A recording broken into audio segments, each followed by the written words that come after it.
This episode of Replayable is brought to you by Floodgate Games, the makers of games like Kites. In Kites, everyone works together to keep all of their kites, represented by colorful sand timers, in the air. Take turns playing cards, flipping and matching sand timers, and coordinating with other players to ensure none of the sand timers run out. If a timer runs out, a kite has crashed. Play all of the kite cards in the deck to win as a group. Find out more at floodgategames.com.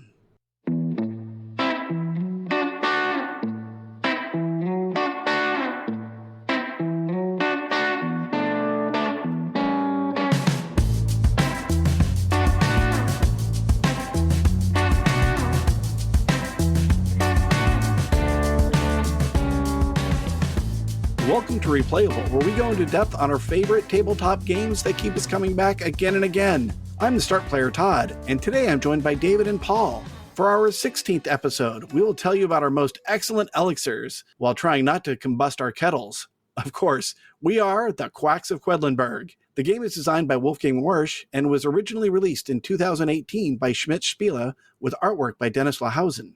Are you two garlic heads ready to share your secrets? No, but I have the cure for all that ails you. Let's go for bust. Right? The Quacks of Quedlinburg combines strategy, luck, and a dash of potion-making fun. Players take on the roles of quack doctors, competing to create the most potent and valuable potions. Each player has their own cauldron board, where they'll brew their potions. The catch is that you'll be drawing ingredients blindly from a bag, with the hope that your potion doesn't explode. The more ingredients you add, the more powerful your potion becomes, but if you push your luck too far, your cauldron will explode. Throughout the game, players can purchase new ingredients with special abilities to improve their chances of brewing successful potions. I remember seeing this game for the first time at BGG-Con in Dallas in 2018, and it quickly went on my wish list. And I remember receiving it from my Secret Santa that year and introducing you guys to it at game night. What were your original thoughts when we sat down and played this game way back in, what would that have been? Early 2019? That sounds about right. Yeah, I hated it. I thought it was just shiny Yahtzee. They should put that on the box. Right. I remember being strangely... first of all, you showed up and you're like, I got Quacks. And maybe Greg was like, oh, cool. And I'm like, what are you even talking about? What is Quacks? I've never even heard of this. Like, it was literally out of nowhere. And so I had missed any sort of buzz or whatever surrounded it. But I remember being strangely a little confused because then we just started drawing out of our bags. And I'm like, well, wait, we just go? We all go at the same time? It was a little chaotic the first time through. I, maybe didn't quite understand what we were doing, but then quickly was able to get on board. Yeah, absolutely. I really enjoy the alchemist theme, or in this case, potion making. And so I was really enamored with it. Yeah, I remember you guys were so excited to get your coin cases for all the cardboard chips. And I'm like, these suck. They make it so it doesn't fit on the board anymore. but then the BGG store came out with the acrylics, and now it all plays perfectly. Yeah, there is a thread out there that goes just into incredible detail about what size coin capsules you should get. And I forget whether it's 21, 22, or 23 millimeters, but whatever it is, there's one where it's super snug and you got to put it in just the right way to get that coin capsule closed. But I tell you, there's something about that sound that coin capsules make when you're churning them that is very distinctive. I agree. I use them for Arkham Horror and something like that, just reaching into the bag to those coin capsules. Yes. Oh, me too. Yeah, it definitely improves Arkham Horror, and I think the sound improves Quacks as well. Right. Well, after that initial play, just like Al, I immediately went out and bought a copy of the game. Well, maybe not immediately because it was out of print. So I pre-ordered a copy of the game. And when that showed up, introduced it to my family, and they took to it right away. And I've since found it to be somewhat of a Swiss Army game where it can come out in just about any situation. It's super easy to teach gamers, non-gamers, whatever, and everybody can have fun with it because it kind of equalizes between gamers and non-gamers. Experience doesn't get you that much further than a new player. Yeah, I really liked it, but without those coin capsules, I don't know, that might be necessary. Right. I would say that being an experienced player is sometimes a drawback because at the end of the day, this is a blind draw, and you could be playing the odds as strongly as possible and realize, I only have one garlic left in my bag that could blow up my cauldron, and I have, 1 in 5, so I have an 80% chance of drawing a good token, and then of course you draw the one that busts you. We've seen games where the same player draws the wrong ingredient several times in a row, and more than just the cauldron explodes. Their head explodes too. Right. That brings me to, maybe it's my biggest take on the game, is that I think if you blow up after the 4th round, you can't outwin the game.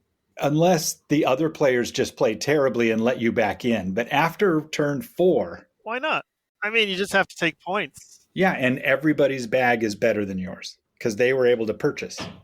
Right. Yeah, they're buying 4s and you're not buying anything. So yeah, you're right. You're still in it, Paul, but you're not going to be competitive on the next round. Yeah, but are you in it? Well, the odds aren't making you competitive, but you just said that doesn't matter as much. Fair enough. If you think of after turn 4 or after, when you reach into your bag, if you think of, oh, I hope I don't explode, if you instead think of it as there is a chip in here that is immediately fail, immediately lose the game, and worse, immediately lose the game, yet still have to play it out. That's the way I think of it, because if you blow up on one of those turns, you're out of the game. It's like the assassin in Codenames. Wow. If you draw something that puts you over your 7 or whatever it happens to be that round and you blow up, you're out of the game. It's a loser. So if you shift your mentality. I completely disagree. I think it makes your odds of winning far worse, but it's not like the assassin. I don't know if I've ever seen anybody blow up late. No, Dave's saying it's worse. Dave's saying it's insta-lose and you're still committed to playing for another half an hour. Yeah, but it's not insta-lose because you take points. Right. You don't make your bag better to stay in the competition. I mean, maybe you've got a 1% chance of winning, but I think you've lost. I think you're out. I think we're actually talking about how the game makes you feel. I think we're talking about emotionally losing when you blow up later in the game because you feel so disheartened that you don't want to keep going and you basically go on tilt and keep blowing up every turn thereafter. You start making even worse decisions because you're like, I have to get max value. I mean, that's what we've seen in our plays. I'm not going to name names, but no, we are not. Well, because I think the reason is when you blow up, especially late, you know instantly it's your fault, and it's nobody's fault but yours. It's not fate's fault. It's not odds' fault. It's you should not have drawn. Right. There's just no excuse. So then, is it push your luck to the extreme in that sense? Because really, it almost like don't stop, right? This is you just keep drawing. You mean can't stop, right? No, maybe I mean don't stop. Right. The way kids play ink and gold, they just go. Just keep going. You're right. Can't stop. There is an economy that you can build up. There is synergies between coins, but really, it feels like that part is a distant second to the pushing your luck aspect of the game. Like I think Dave brought up a good point. It depends what turn it is. By the end of the game, you're at the extreme push your luck, especially on the last turn. Right. When you're going toe to toe, you're like, well, I'm behind, so I have to draw no matter what. Right. And on that last turn, we were able to look at each other's boards and we're all drawing at the same time, revealing at the same time. So it's definitely much more deterministic as to whether or not you should continue or whether you can bail out. Yeah, I mean, to me, Quacks often feels like an automated game where you build your bag and then you just let a computer program run to see what happens. Like Challengers, you're just like, oh well, or yippee! It's like watching a TV show. That's exactly what I'm saying, Paul, is that I almost don't think of it as press your luck because I think the decision, I don't think there's really much of a decision. It's if you are not at risk of blowing up, draw. There's no choices to be made. I mean, maybe there's some ingredients that give you little choices, but most of them just draw. Well, sure. Well, yeah, the real game is when you're at 6 or 7 garlic on the board. What do you do then? You stop because having a bad turn is a setback. Blowing up is I'm out of the game. I think it's that clear. Huh. And how often do you win, Dave? Well, with whom? With my family? I'm pretty good.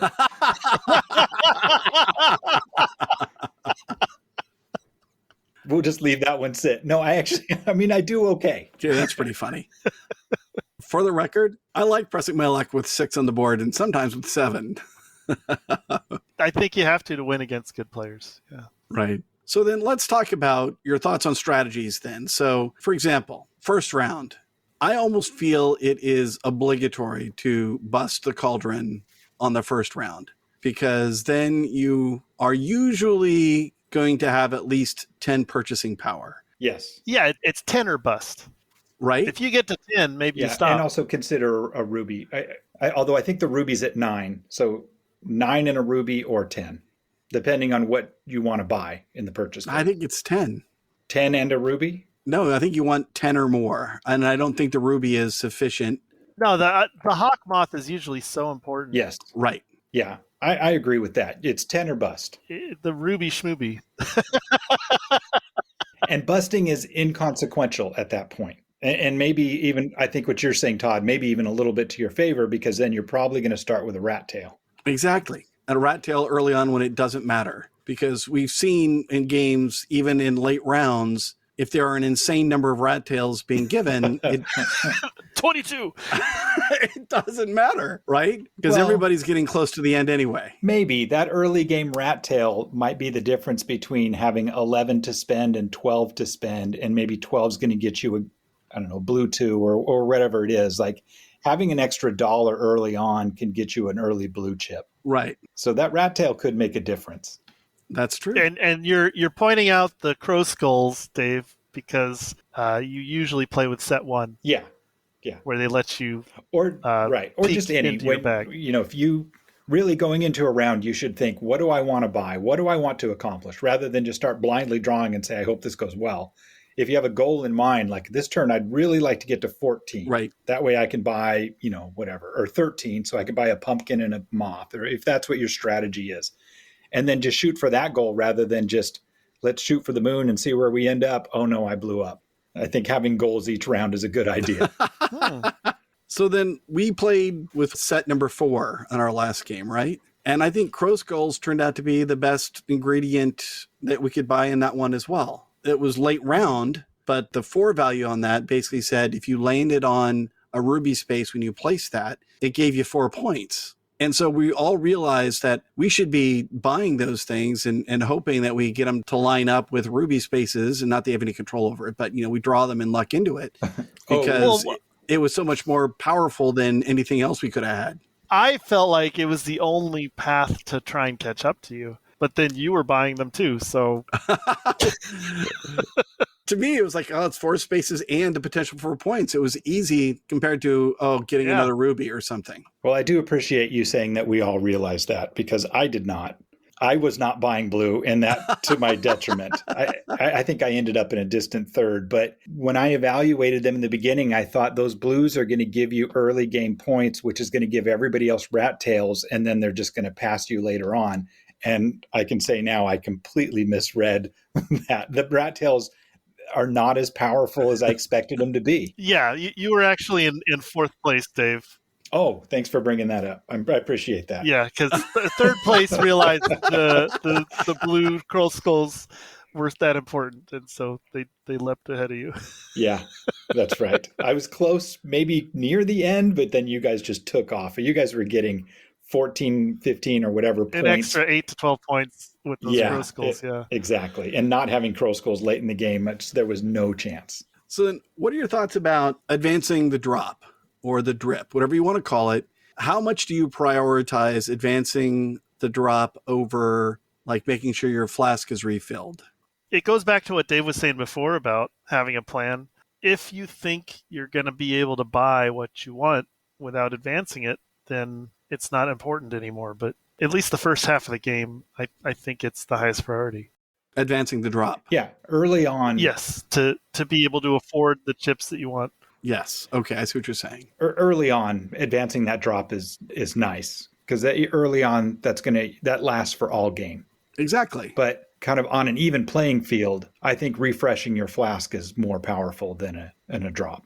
That flask, I feel like, is criminally underused by new players. Right. It's super important after turn 4, like you said, because it allows you to keep going risk-free. Right. Maybe. Yeah, when you're drawing in Jeopardy. Well, Dave, why don't we talk about when you like to use the flask? My decision on whether I use the flask is when I get into Jeopardy, meaning I could draw and explode. Then I evaluate from there, is this turn good enough? Can I just stop here and get a good purchase and just call this round? Or am I in a position where I'm going to fall too far behind? I have to press it. Then I'll use my flask, which feels like 9 times out of 10, you use your flask and you draw the same chip anyways, and you're right back where you were. Does it matter if it's a 1, 2, or 3? It only matters if there's a chip in my bag that can make me explode. So if it's if I pull a 2 and that puts me up to 5 and my 3 is still in the bag, now I'm in Jeopardy. And I don't like drawing in Jeopardy, so I'll throw that 2 back in. Because I think some people feel like using the flask on a 1 is a waste. Well, it's not a waste if it gives you 5 and your 3 is still in there. So if you're at 4, you draw a 1, and then that's no different to me. 5 is 5. And if I can get back to 4 where I'm not in jeopardy of blowing up, it's worth it. Yeah, I agree with Dave on this one. And there was some concern, I guess, in one of the versions of the rules. It didn't show that the flask has a garlic on it, but it can only be used to return garlic to the bag. The rule book left it out, but the actual component shows garlic. Right. Oh, yeah. Right. I never understood Speaking it. of rule books, yeah. the other week we realized that Todd, Dave, and Al each have a different version of English Quacks with 3 different rule books. Yeah, that was just crazy. The first of which says that you don't start with a ruby, and the next 2 say that you do start with a ruby. Well, I think to be clear, it doesn't say you don't start with the ruby, but it doesn't say that you do start with the ruby. So it left it out. It doesn't say you don't. It just left it out. Yeah. Yeah. So the story is then when we went to play the other night, we got out Todd's copy, which is first edition. And I'm setting it up and I said, everybody starts with the ruby. And then everybody starts laughing at me saying, what are your house rules? What do you mean everybody starts with the ruby? I'm like, fine, suckers. I'm going to go look it up. Hand me the rule book. And it is not in the rule book. And it really messed with my concept of reality. I thought, there's no way I made this up. And boy, did we give you grief for having your own house rule to make the game that much easier. I know. I've been very vocal about my opinions on house rules, and here I was caught. But I was able to show later that in my copy of the game, it says everyone starts with a ruby. Right. And actually, in the original German version of the rules, everybody starts with a ruby. It was, for whatever reason, it was an omission when North Star Games created the first edition of the English game. Strange. And I think North Star's response was basically, start with a ruby, don't start with a ruby. It doesn't matter, have fun. Their same response to, is the supply limited? Should it scale for players? And it's like, nope, just have fun. Don't worry about that kind of stuff. Nice lead-in. That's exactly what I was going to ask about. So theoretically, there's not supposed to be a component limitation, but from a manufacturing perspective, of course, there is. And when we run into really popular ingredients like the Blue Fours in the first set of ingredients, they sell out. So what are your thoughts about that? Do you like it better that it is a shortage? And do you think you should, and I guess we'll get ahead of ourselves, maybe you want to talk about it later if we get to house rules. Do we want to posit that there are scaling components for fewer than a full round of players, fewer than 4 without the Herb Witches expansion? Or yeah, I mean, that's interesting. I have no problem with it. I think it's a really interesting question, but I like the limited number of ingredients because that's how Dominion is. Right. You start the game with 10 of each card, and I mean, Dominion does not change that setup for number of players, right? Right. It's 10 cards in each stack. Yeah, I totally agree with that because it self-balances. I mean, if there's something that's clearly better than everything else, we all snap it up and it's gone. We all get our fair share of it, assuming we all evaluate it the same way. I think it balances. I actually think of it. Wait, what? I mean, because of the luck involved in exploding pots. We don't all get our fair share. Some That's people true. Yeah. explode and don't And get their fair share. I guess Right. that's the game. But I think of the component count maybe more backwards, that I like that it's scarce, because in any resource game, I mean, the resources should be scarce and we're competing for scarce resources.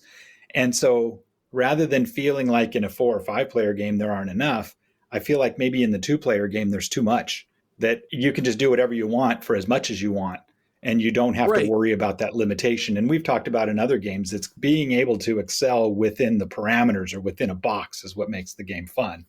So should we come up with a house rule that scales the number of components down? Because let's look at even the biggest scenario, which is you're now playing with the Herb Witches, which has a bunch more components in it, or even I think Alchemist has some extra ones in there. You could end up having even more components in there than what's in the base game. And now you're playing with 2 or 3 people and it's glittering prizes. There's as many components as you need of whatever you need for as long as the game takes. So you're saying Dave's position puts him in the logical conclusion of house ruling a component limitation for fewer players. Yeah. That is what I I'm agree saying. with that. I'm not going to do that because I feel like that needs to be play tested. But yeah, in fact, the way I've done mine is I've thrown all of the ingredients in from all of the expansions, whether I'm using the expansions or not, which has, I think we played Yeah, 5 we had player the a other night. very hard time finding the Crow Skull 4s Yeah. the other night, since they were But all we just did in jumping. a 5-player game with a strong Crow Skull 4, we didn't run out. Yeah, we did. Oh, okay. I believe we bought every one, but it was hard to be 100% sure since they were mixed in with the 2s and 1s. I dumped them out and searched. I couldn't find one. I had to settle for a 2. Well, I should probably get those boxes that you have, Todd. Because you were the last player on that turn that they ran out. I was. Yep. I mean, not that I needed it, but I wanted so, it. not to steal your thunder, Todd, but what about the start player card? I don't know if that's necessary in the game. The start player card. So you mean the fact that the start player draws a card for the round? The card that the start player draws every turn. Yeah. Oh, the event deck. Yeah. Yes, thank you. Yeah. What do you guys think? I think it's just there to salt the game a little. And even if you're playing with the first set of ingredients, which most people never branch away from it seems like, those event cards are making it somewhat unique for that play. So I like them. The fact that it follows the start player around, I think you need, because there is a component shortage. For the start player, that's true. Yeah, that's what it's used for. I think you need a way to say, okay, who is it that gets to buy first? Because in the end, there is a component shortage due to manufacturing. And if you had, very true, if you bought multiple sets of the Geek Up bits, which would be expensive, but if you did it and there was no limit, then it really doesn't matter who the start player is. Yeah, most of the cards seem pretty fair because they give everyone the same option, but many of them are not. They just reward like whoever ran out of rubies or Right. whoever exploded. And I don't know how I feel about those. They seem to just make the game even more chaotic. Yeah. Yeah, I agree with that. They range from insignificant to randomly helping 1 or 2 players a lot more than the other players. And especially with that one that you mentioned, Todd, one that's like, if you're all out of rubies, you get to get something. I forget what it is, move your drop or something. But my thinking is if you're all out of rubies, it's because you just spent rubies taking advantage of that. So it's the Right. rich get richer in that case. Yeah, there was quite a bit of that. I felt like they needed to be staged. Like maybe have them be phase 1, phase 2, and have them be so that, in the early game, they can be more, magnanimous and help people. But in the late stages, they're going to be targeting the people who are falling behind. I think the Rat Tails are great early in the game. I think late game, they start to lose their effectiveness. And right. And then we saw just a crazy edge case the other night, which was because there were so many Rat Tails being handed out to players that were farther behind, they didn't have as much opportunity for their chips to pay off in their cauldrons because they were reaching 35 and done.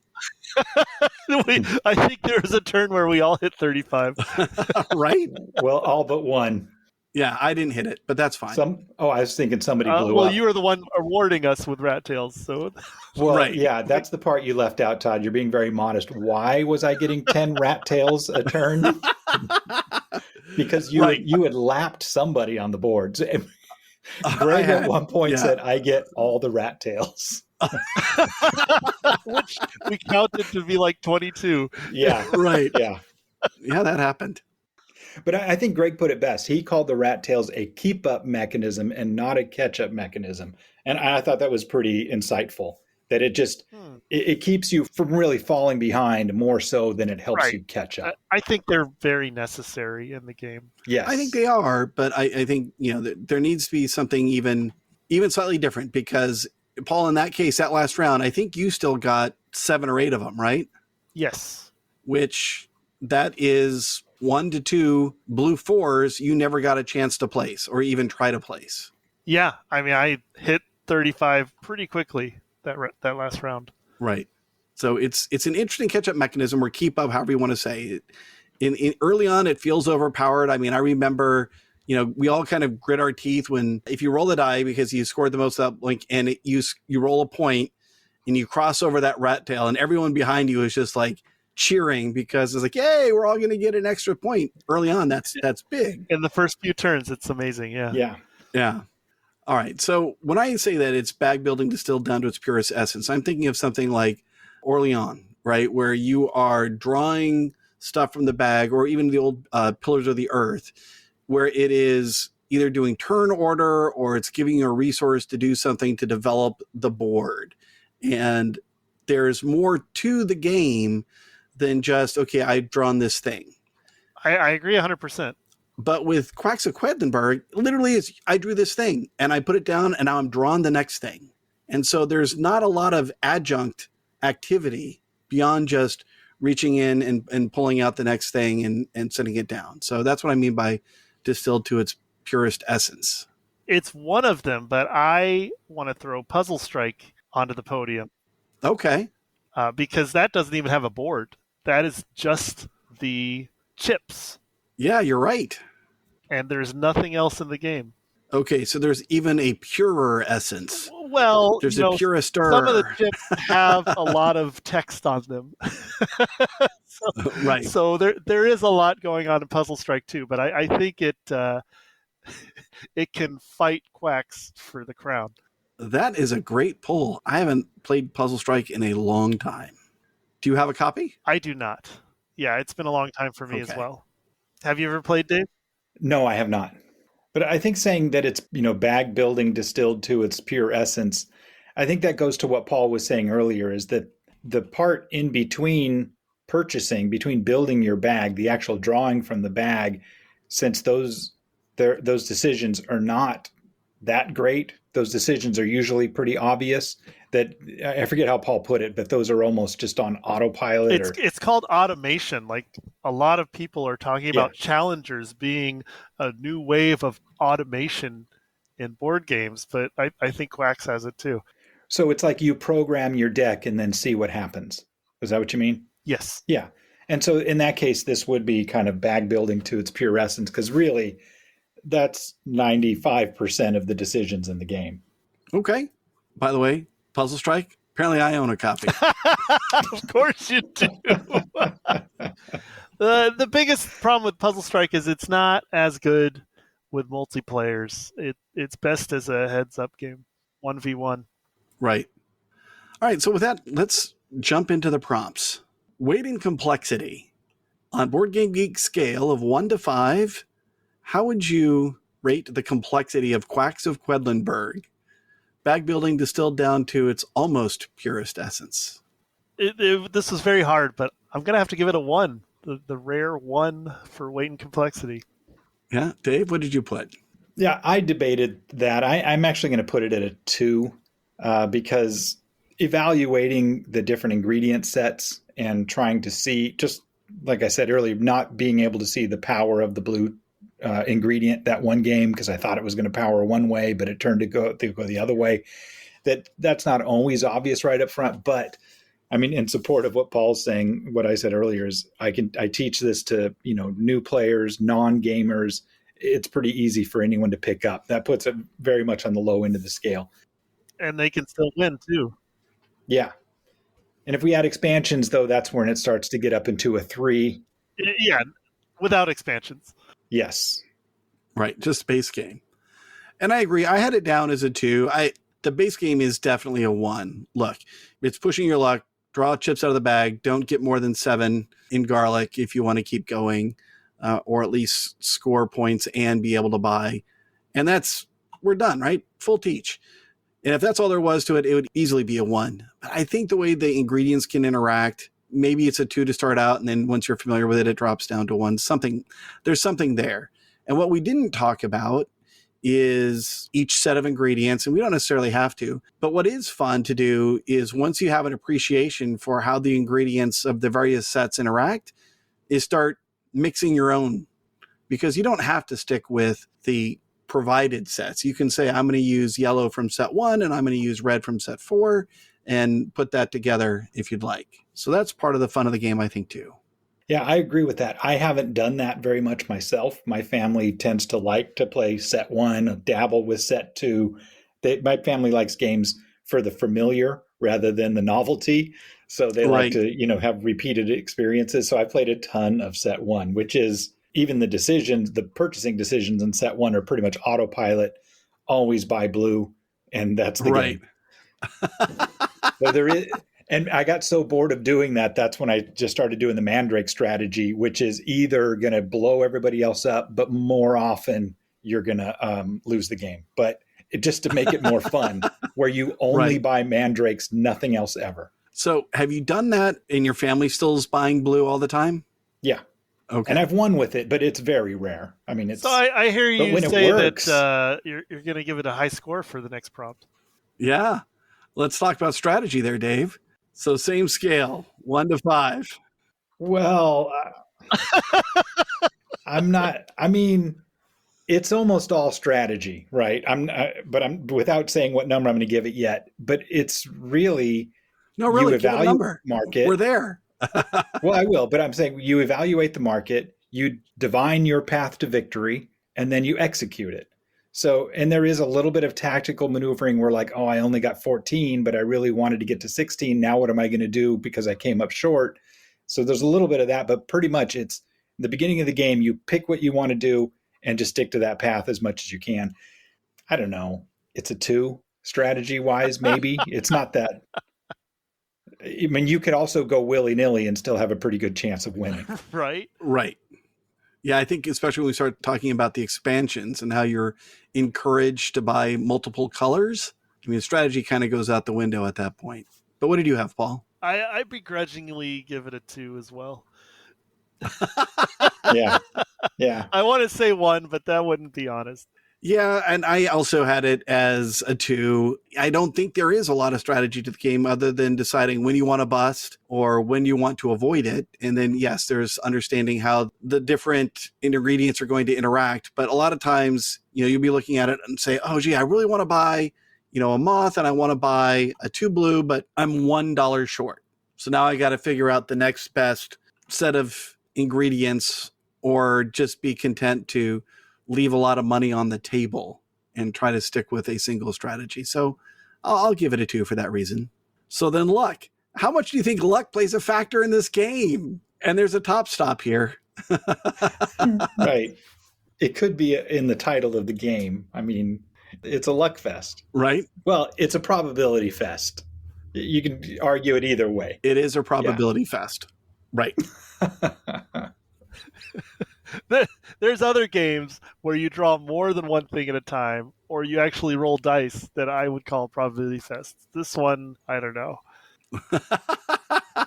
Well, but you usually know when you're drawing into your bag that 2 of the chips of the 10 that are left in my bag can blow me up. So I got a 20% chance of blowing up. Like, it's kind of straight statistics at that point. Yeah, but unless you're playing 48 games, you're not going to see those statistics.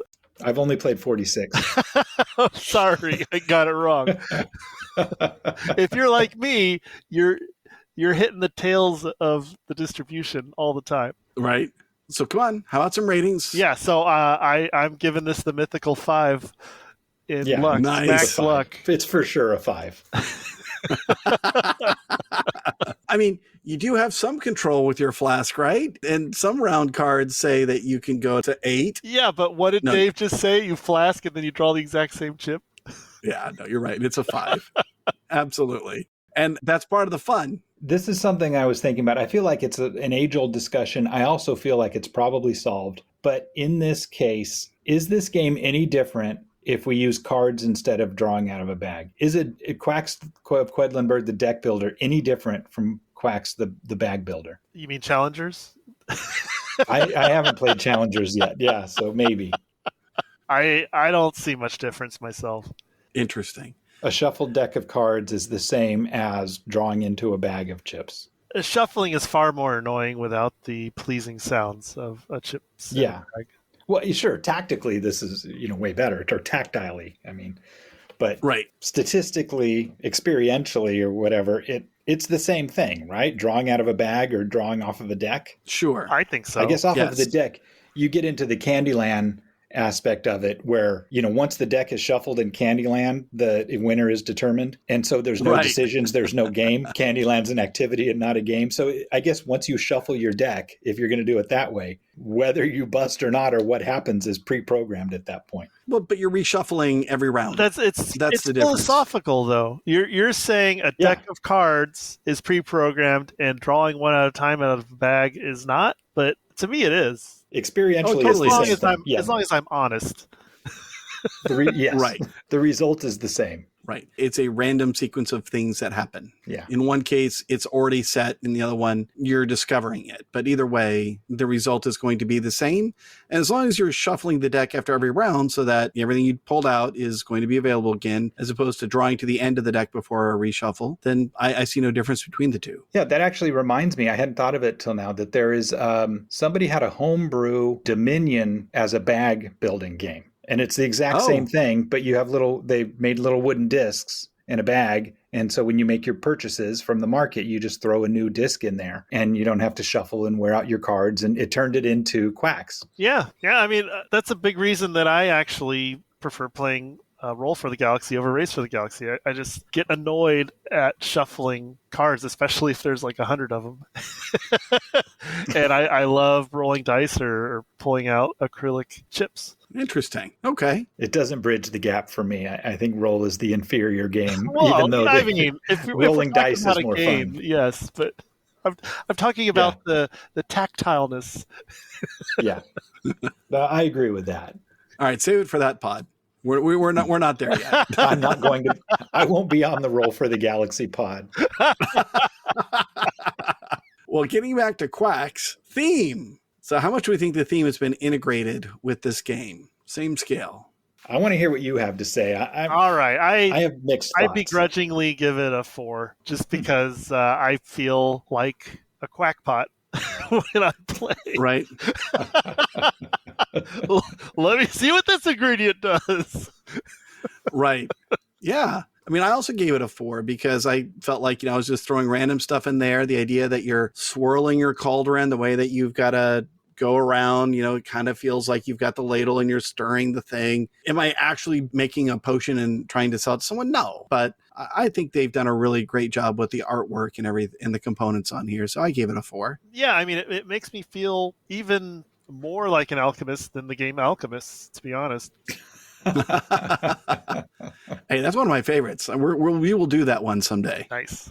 All right, Dave, you've heard our numbers. I'm going to keep it down at a 2. I feel like they could have leaned into it a little more, maybe some, flavor on the event cards rather than just straight information. I mean, I agree. The graphic design, the components, that all fits very well with the theme and whimsical. But as far as gameplay, I mean, it kind of could have been anything. I enjoy the theme, but I don't feel like the theme informs the gameplay or vice versa at all. They feel completely disconnected to me. But I do hear what you're saying is that it's a fun theme, but I don't feel like it's necessary. Okay, that's fair. All right, so favorite player account. What is the best player account this game is played at? I don't think it matters. This is the one game where Yeah. I don't give an owl's hoot about the player count because the game's the same no matter how many players are playing. At least for me, it is. Even the playtime is pretty similar. Right. So I'll go with 4 or 5 since I have to give a number, whatever the max is based on if you have the base game or an expansion. Okay. Well, any player count over 3, though, you kind of have the 7 wonders effect. True. Where you cannot affect the people on the other side of the table. And when it comes specifically to the moths or some cards that say if the player next to you blew up, we drew that card the other night. And like Greg did nothing but blow up the whole game. He got in a tilt situation, like Paul said. And where since he was sitting next to me, I got to coast into second place. That's right. And I was on the other side of him, and I was in first. And Greg was in that situation where he had to go to the end or bust every time. And so, he was just, that's the situation that happened to him. So he happened to bust. It was unstoppable at some point. And I was on the other end Right. next to Todd now, who refused to bust. And so I didn't take advantage of that stuff. Right. So your number, Dave? I'm going to say 3, maybe 4. But I was happy with 5. 4 and 5's fine, but I'm going to say 3 is the best player count, but really with the caveat that it's all good. Yeah, I think you gave a good justification for that. Yeah. And then you're also farther away from component limitations, right? At 3, if you're not scaling them down, then you're probably, you're going to be less likely to sell out of blue 4s because there are more of them to go around. Dave's just going to pre-scale down his components for 3 players. Yeah, right. Yeah, I like the limitation. So you're kind of talking me back up to 5 player as the best count because I like the concept of a limitation. What about yours, Todd? Yeah. For me, it's the more the merrier. If it's base game, it's 4. If we're playing with Herb Witches, then 5. I'm fine with the 7 wonders effect. The fun is hearing all the groans and everybody trying to experience pushing their luck, especially because, and we'll talk about it here in playing time, it hasn't made a difference. 3, 4, 5, it all plays the same. So have 5 of them. So then least favorite player count, and I'll just say on top of that, I would still play the game at 2, but there's just less opportunity to earn rat tails. Component shortages don't become a thing. And, your moths are not as effective. You're only going to pick up 1 if the other person doesn't draw as many. So for me, 2 is less interesting, but I would still play the game at 2. Yeah. Is there a single player version? But yeah, I agree. There are some variants that people have posted, kind of homebrew 1-player versions, but they're not official. Got it. Yeah, I would also say 2. Some of the things are 0 sum, like the die. Either I get the die roll or my opponent gets it. There's no 3rd or 4th person who might get it. So either the person whom I'm beating or the person who's beating me just straight across gets the die roll. So, and same with some of the cards, the rat tails, something like that. So I don't know. I'd still play it 2 though. I don't think anything's lost. So then actual playing time, because boxes can lie. The box here says a game takes 45 minutes, which is interesting because it's not a range. It just says 45 minutes. Plays 2 to 4 in 45 minutes. And that might have been our first clue. So what are your thoughts here? Yeah, I think it's closer to 50, but pretty true. Did you say 50 minutes? Yes. Well, our play times recently were 75 and 90. Pretty much thereabouts. You're talking about with the expansions though, right, Dave? Oh yeah, that's true. That's true. When I play with my family, we're right at about 45. Wow. Okay. As a game group in general, our Monday night game group, we're a little slow. And so I wasn't surprised to see 75 to 90. Well, just when I want to accuse somebody else, like we're really slow because of this person, then I get AP and I'm the one who's making us slow. So, we all absolutely contributed to it at some point. So in general, we're a little slow, but yeah, I had forgotten we played with expansions, which do kind of slow things down. Right. I am agreeing with Paul. I think it's been 50 to 60 minutes, generally speaking. And I didn't realize that we were up around 90 for games with the expansion, but base game by itself, yeah, it's 50 to 60 minutes and it's fine. It's good to keep things moving. So it shouldn't be a long drawn out affair. Well, the 90 minutes was us arguing for 25 minutes about what Witch's Hump does. That's true. All right. So which edition is the best? And I don't know if there's much to talk about here. There really has only been one edition. I don't know. There's rules differences. My edition is the best. Okay. Yes. Well, and on top of that, we did talk about coin capsules or the geek up bits. We've kind of made mention to them. Yeah, let's talk about those. I almost feel that either of those options is essential. I've never played it with the cardboard chits, and I really don't want to. Yeah, But I I feel agree. like they're going to get damaged right away.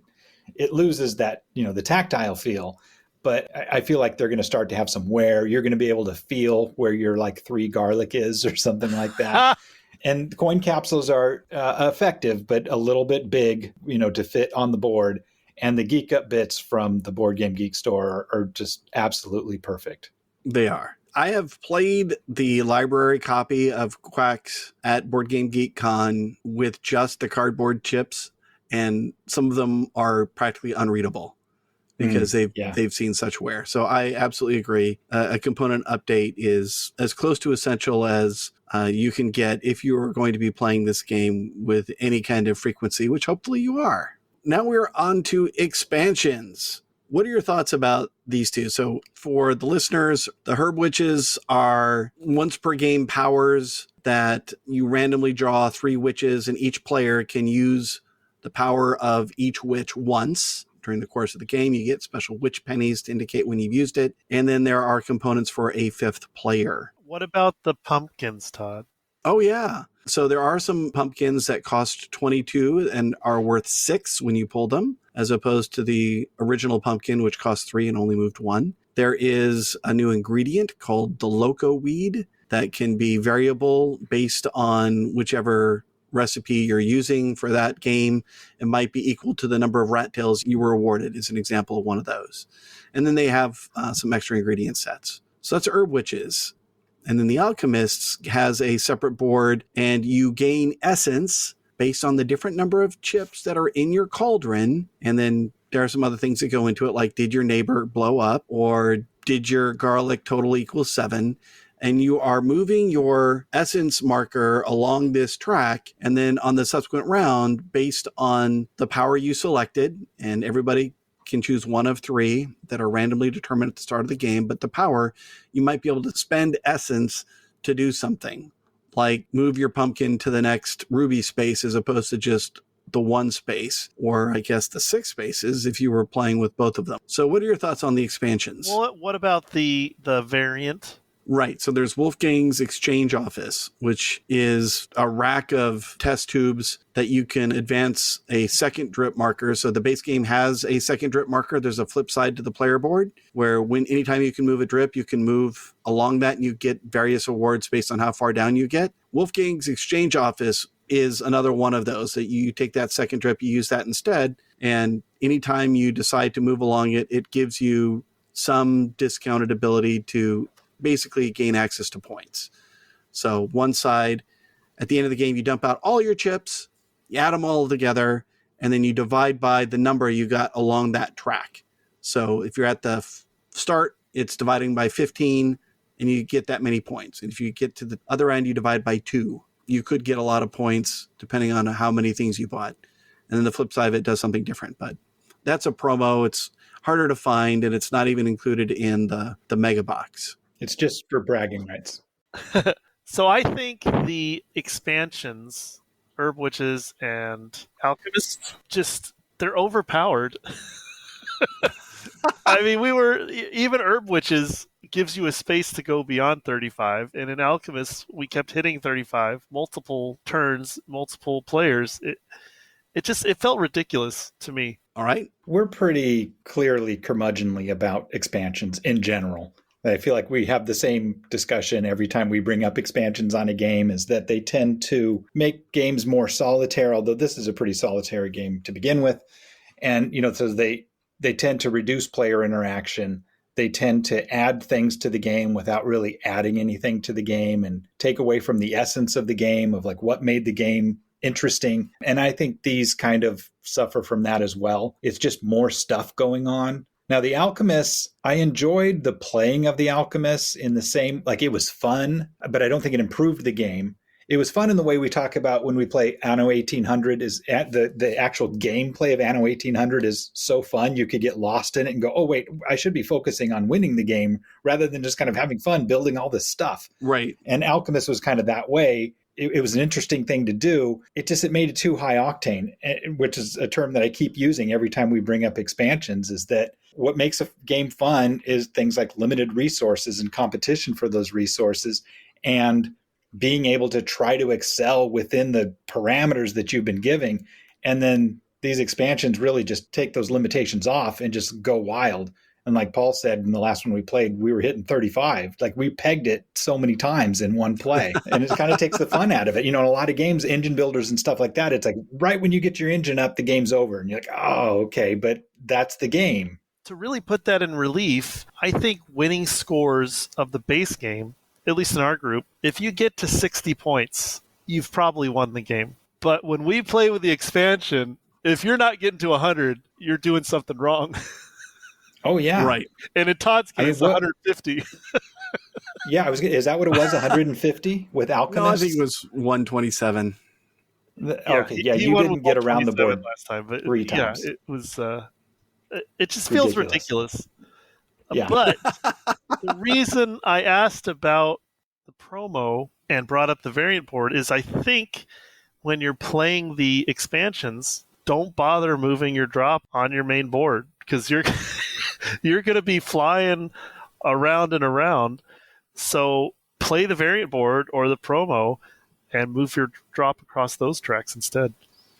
Interesting. The challenge I had, because I have played with the promo board, is that it slows your economy down. And so you're saying that the expansions are high octane enough to compensate for that. I think so. You do need starting capital to get that snowball rolling. And if the initial drip, even if you're only moving it 2 or 3, that's usually enough to get you to an early level 4 chip of something. Now that you've started that ball rolling, and it's, you know, with Alchemist, it's you're earning the essence by having multiple colors, so you can start to do all that. Or maybe that drip movement is allowing you to buy 2 different chips. You're adding 2 colors to your pot, and now you have more essence. I feel like you got to get started. And when I've played with the promo and I focused solely on moving that drop, my engine didn't get started the same way. Were you doing herb witches? I was. Okay.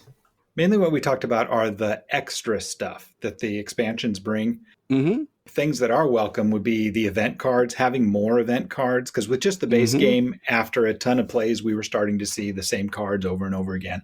So just having in those event cards, you know, you're not really diluting the deck. There could be a million in there, and you know they're just for varied experiences. So you could splash in as many as you want. And then also having new ingredient sets. Like that's totally welcome. More ingredient sets and more event cards. But extra boards and extra things going on the side and all that, it's just not that kind of game, I don't think. We talk about the essence of bag building, and now all these things are taking away from that. And that's what made it so clean. Such a curmudgeon, Dave. Yeah. I am. I'm just really, I've spent so much money on expansions, and I just feel we're in the minority. You know, when you go on Board Game Geek and read people's thoughts, like they love these things that just open the game up. So now I can just get the highest score ever possible without anyone getting in my way. And people love that kind of stuff. And for me, I think, I don't know, that wasn't that fun. So I like herb witches. It may not be must have, but I love the 5th player. I love the extra components, and I love the new ingredient sets. The loco weed is fine. I like the new pumpkins, and I thought the witches are fine. I mean, they're once per game, so it's not terrible. It's just one more thing to kind of use as brinksmanship. Although we did have the one that was you can't bust. Mm-hmm. And so we all basically just hung on to that one until the last round so we could push our luck as far as we could and not have to worry about busting, because there was, you know, that witch power that preserved us. But I liked it.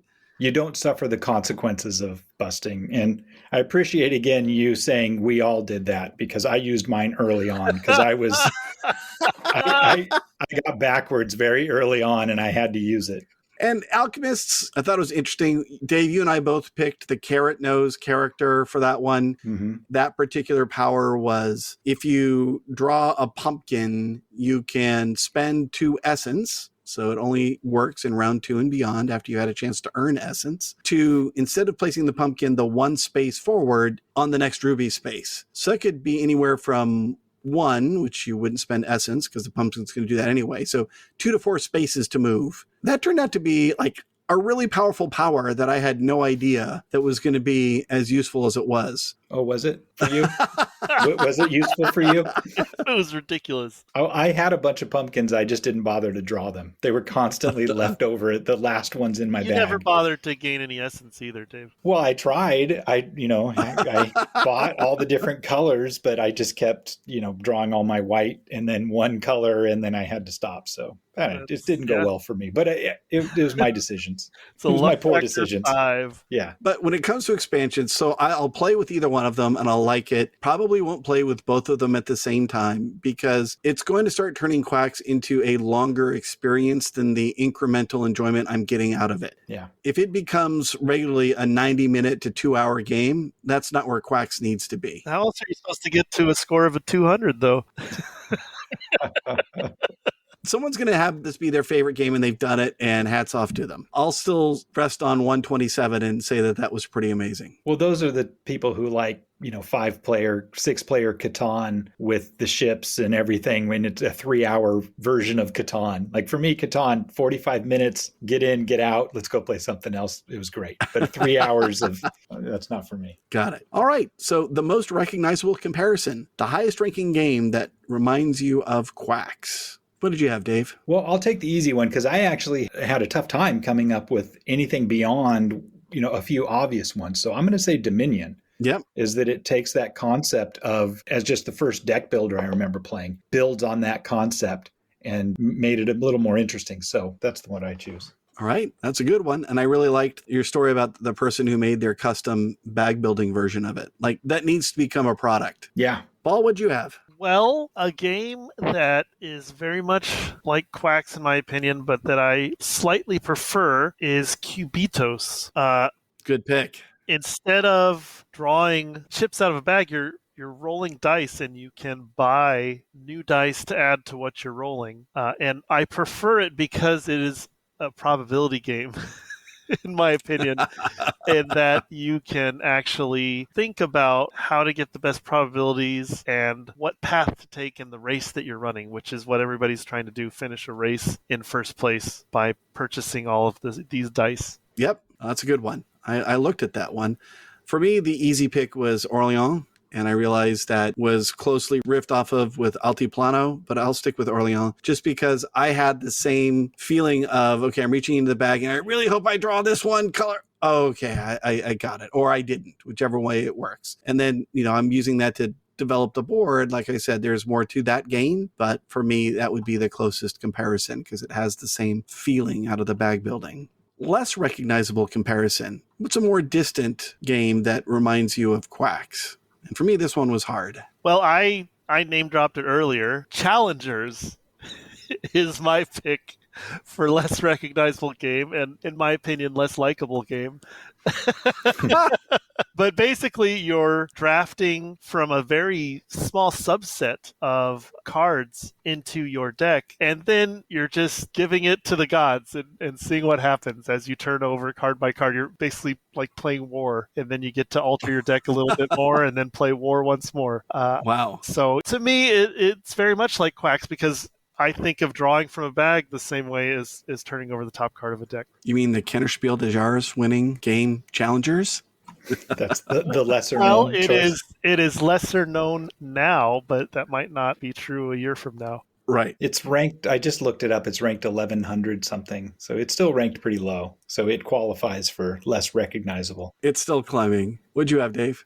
I'm down to 3. So why don't you go so I don't steal yours? And that maybe might help limit mine down. I went with an older Alea game, or Aaliyah, however we want to call it, Witch's Brew. It is more just based on theme because the mechanics of that game are much different. So you have 12 roll cards that you're picking from, and each round everyone's going to pick 5 of them. And when you choose to play a role, you can say, I am, and you, whatever the role is, right? You know, I am the lead witch, and I forget what they're called. But if someone has picked that card down the line, they can say, no, I am so-and-so. And then they may get the major power for being that person, and you get nothing. Or they can say, so be it. And if you go with so be it, you guarantee yourself the minor power. But someone who goes after you, you know, they can say, nope, I am the lead witch. And whoever had claimed the role before is going to lose everything. But anyone who said, so be it, yeah, I never said I was the lead witch, so I'm going to get my lesser power. So it's more of a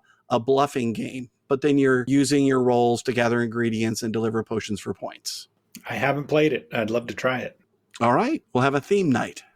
I have played it. I didn't like it, but I'd play it again. Well, it was re-implemented as a card game, and Alexander Pfister helped co-develop the card game version. Oh, cool. But the card game version's inside the top 750, so I can't talk about it. Is that a Leah mid-box or is it a big box? It's a mid-box. Okay. And then it was re-implemented as a Broom Service was the card game version. And then they came out with like Broom Service Express, which was their extra small or micro sized. Oh, Witch's Brew was a 2008 SDJ nominee. Yes, it was. Well, you guys did not eliminate anything from my list at all. So I'm just going to lean into the push your luck element of it. And I'm going to say Ink and Gold. That's kind of one of the quintessential. I mean, that or Can't Stop. Those two are the quintessential press your luck games. Right. I mean, Ink and Gold would be pretty interesting if you got to, when you come out, spend that gold on, ingredients. Yeah, right? What's interesting about both of those, Dave, is neither one has a catch-up mechanism. Right? Just your guts, just your own courage. That's your catch-up mechanism. Oh, man. My son, I mean, it is don't stop for him. He is going to have one play maybe in his life where he wins in round 1. And then he's automatically losing every other because he keeps rolling those dice until he I think it's a stage of development is that I don't know where it is, 18 years old, maybe 25 years old. You are unable to follow that inner voice that tells you have to stop here. Because my kids are the same way. Ink and Gold. It's like, you must turn around. And they're like, no, I'm going for it. Oh, man, I died. Like, of course you died. Have you not been paying attention? It's an age of reason kind of thing. If you're under 25, you can't do it. Right. All right. That's a great choice. So house rules. Do we need to revisit the house rules that you play with, Dave? Like starting with a ruby and component limitation. Is there anything else you want to add? Oh, so by house rule, you mean the thing that's written in my rule book? I guess that rule book is in my house, so I will take your logic there. No, it's the official rule. Look, I do have a house rule, is that it expressly says in the rule book that you cannot look in your bag. But I think it's not that kind of game. It's not a memory game. I'm totally fine with somebody looking in their bag before they decide if they're going to continue, throw everything back in and mix it up and then, go on. Yeah, you just don't look in your bag while you're drawing. No. Well, Todd did so well in our last game, I had to make sure he understood that rule. You're supposed to. You were watching me. Draw. You saw me. You saw me pulling them out. Come on. And you pulled the right one every time. I had insane luck. I definitely have a karmic correction coming my way soon. There's no doubt about it.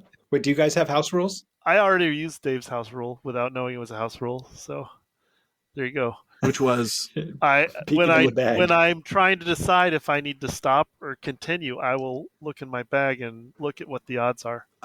Yeah, like once it's in your bag, you're not supposed to look in it at all. Like even when you're buying, if you're like say, oh, how many blues have I bought? You're not supposed to go. I also empty my entire bag's contents between rounds while I'm making purchases.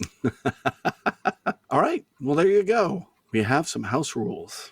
So if this game is being played at game night, then what do you want to play afterwards? So what's a double feature that goes along with it?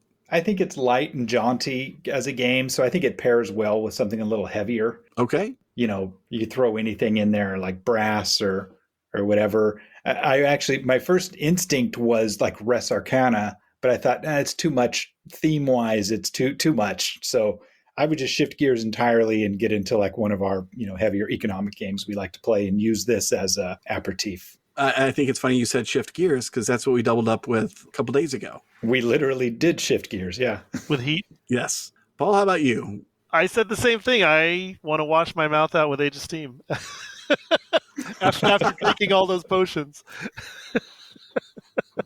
Well, I stayed in theme and I doubled down and I went with the board game version of a match 3 game, and that's Potion Explosion. I played that on a computer. There's a board game version. There is a board game version, yeah. Huh. As you are drafting marbles out of this series of ramps, you're then creating 3 that will come together, 3 or more. And if they do, then you get to take them. And you're accumulating this collection of marbles that you are then exchanging for flasks. And the flasks have powers, single-use powers on them. So you can decide that I'm going to spend this flask now to draw again, or to, pick one specifically, or however the case may be. It's a fun little game, and it's staying on theme with potions and things. Yeah, maybe staying on theme is a good idea. Somebody mentioned Alchemist earlier, and that might pair up well as kind of once the juices are flowing. Oh, that actually, I would like that a lot. Yeah. There you go. Done. All right. So what feature of this game still stands out to you? Now, it's only 5 years old, so it's relatively recent. What do you like the best about Quacks of Quedlinburg? It's brevity. That's a good one. Yeah, and the fact that it plays in 45 minutes no matter the player count. You know what you're getting into. You know when the pain is going to stop. It does not wear out its welcome, that's for sure. It feels just right. Right? I had Push Your Luck plus bag building. Like, that's a combination that just isn't seen enough for me. And when I was looking for the comparison games, it was hard to find ones that did both of those things. Yeah, I have the same. If you like deck building or bag building or even just engine building in general, this fits perfectly, of course. Yep. So then what feature of the game disappoints? What do you like the least about it? For me, it's just the extreme swings of luck that seem to happen every time I play. Right? If we're playing 4 or 5 player games, someone's going to have it in their favor. And sometimes right? it's me, but still, it's like, Well, if that swingy luck is so consistent, is it still, it's just something to count on in the game. It's just who's going to get it, I guess. Right. I agree. One of the things that I don't like about the game that I would put here that you might find frustrating if you don't like this in games is I feel that most often early on, the end rankings are pretty set. Like if somebody jumps out ahead by turn 4, without all the crazy expansion stuff and, the point salad that it becomes. But in the base game, generally, when somebody starts to pull ahead, even with the rat tails, it's really hard to catch up. And you can very early on just realize that, great, I got 3rd place. Let's finish the game and I will be in 3rd place. Like it's all set by the middle of the game. I don't see much jockeying around. Occasionally there might be a battle for, 2nd place, but there's not a lot of jockeying around after turns 3 and 4. Yeah, like I've seen it happen where 2 of us are competing for 1st place, and because you've got to keep drawing, because the other person keeps drawing, somebody busts, right? So someone who was going to be in 3rd place suddenly finishes in 2nd. True. So there is that has happened, but it's not common. So I agree with you, Dave. Usually you can tell what the finishing order is going to be. Although it's been a while since I've checked, but your example, that's outside of the rules, right? Like if you and I are, neck and neck while we're drawing our bag, we're not supposed to be looking. You're under psychological pressure, though. You're neck and neck with somebody, and that makes you want to push a little further. I think there's some side glancing going on. I think people are aware.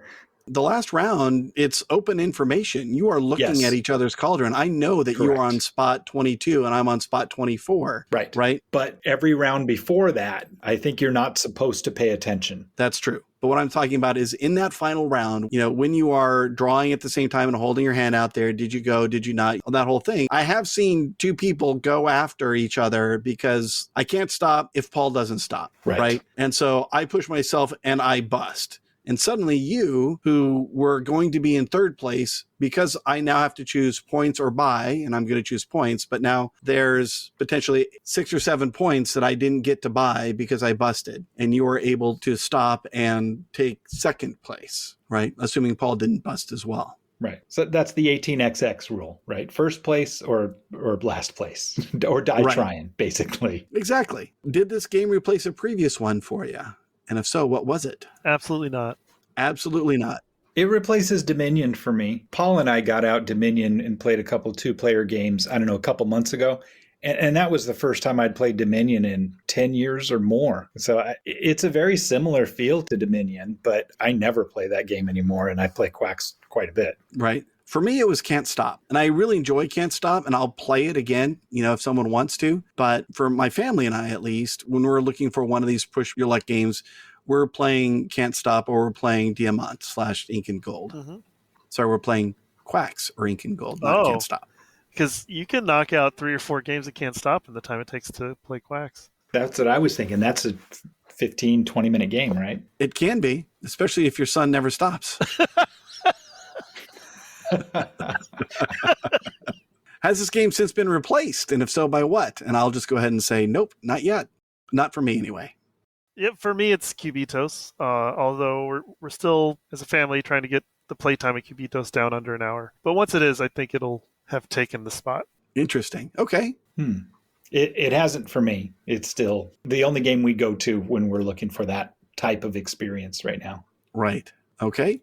So soundtrack. What music would you want to listen to while playing this game, or what music would be appropriate, do you think? Because again, we usually forget about this. Mm-hmm. Yeah, I want something zany and silly like Dr. Demento or Weird Al Yankovic, especially Dare to Be Stupid. Right. Okay. I took it in another direction here. I'm thinking every time we go to start from the bag, we turn on Time by Pink Floyd, which is kind of the clocks, and then the like long drawn out like dun dun dun. So I want, and then if you're able to go long enough, then you get to the like explosive, kind of lyrical part of it. So I'm gonna go Time. So not the gongs and then the cash registers, but although that would work. I'm up for that. Let's just put on Dark Side of the Moon, and especially because it has that like I forget the name of the song, but where it's that kind of crying into death, or I forget what it's called, but that fits perfectly with some of these games that I've had. So I've talked about this site in the past, Mellow Dice. They have a playlist for this game, and it had a YouTube track called The Alchemist's Lab by Manic Pixel. That's excellent. But straying away from Mellow Dice, I want something that sounds medieval, dark, and yet humorous. And so I found the Trine 2 soundtrack on Spotify, and there was a track by Ari Pulkkinen, and there's a track on there called The Lost Chord of Mushroom Caves, and another one called Goblins, and both of them were like just that right style. It definitely sounded a little ominous, but also had a humorous side to it. And that's what I think of when I think of Quacks. Awesome. So rating, on the scale now of 1 to 10, how would you rate Quacks of Quedlinburg? Dave, why don't you start? Yeah, I rated a 7. I mean, it's a game that comes off the shelf quite a bit in my family, and then having a chance to play it with you guys, little more serious gaming time, it fit very well in there as well. I'm always up for a game of Quacks, so I'm going to put it at a 7. All right. I'll go ahead and jump in and say I had it as an 8 because I love the theme. I love the blend of mechanics. Again, push your luck bag building. It's a great combination. And the only thing that's holding it back from a higher score is that we should be able to get it down, not just to 45 minutes, but even less, right? This should be a fast game. And if we could do that, then I would bump it up. Well, that has to do with we've been adding elements, changing the ingredient set. So you kind of have to relearn parts of it as you get into that. But if we played enough where we knew the ingredient sets, I think we could crank this out pretty quickly. True. And Paul? I'm surrounded by people who really like this game, so that boosts my rating of it to a 5.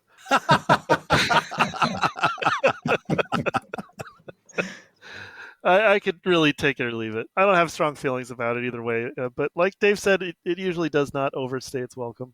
That's fair. Well, I appreciate you being willing to play it. So then, is it replayable? And if so, how soon would you want to revisit it? I guess, the next time somebody asks me to play.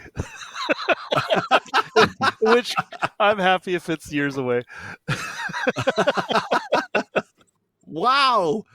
So I said it was replayable. And I mean, I can play this game probably every other week, especially if it's a brief game. For me, it is replayable. Dave? Yeah, well, obviously it's replayable for me. I was actually surprised to see that I have 46 logged plays of the game.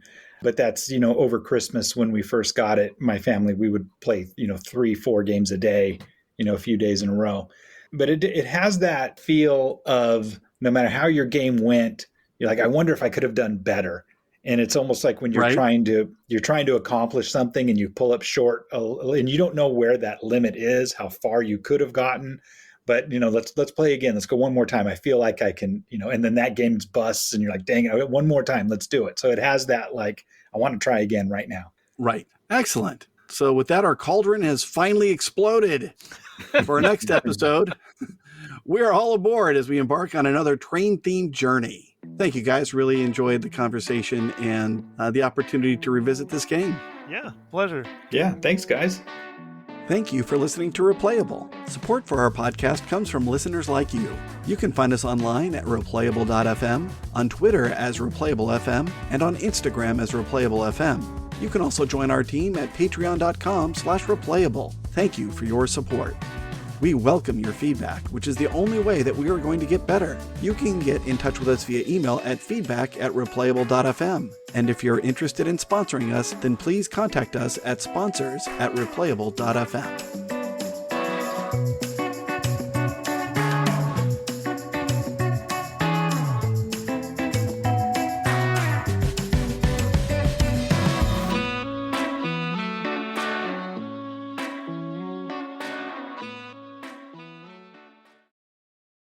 This episode of Replayable is brought to you by Floodgate Games, the makers of lasting games like Sagrada Artisans. Their motto is creating everlasting experiences through gaming, and that idea resonates with us here at Replayable. As a group of friends who have been enjoying weekly game nights for over 15 years, we have many fun memories that were forged over the gaming table. Gaming is what brought us together and keeps us coming back again and again. Thank you to Floodgate Games, creating everlasting experiences through gaming.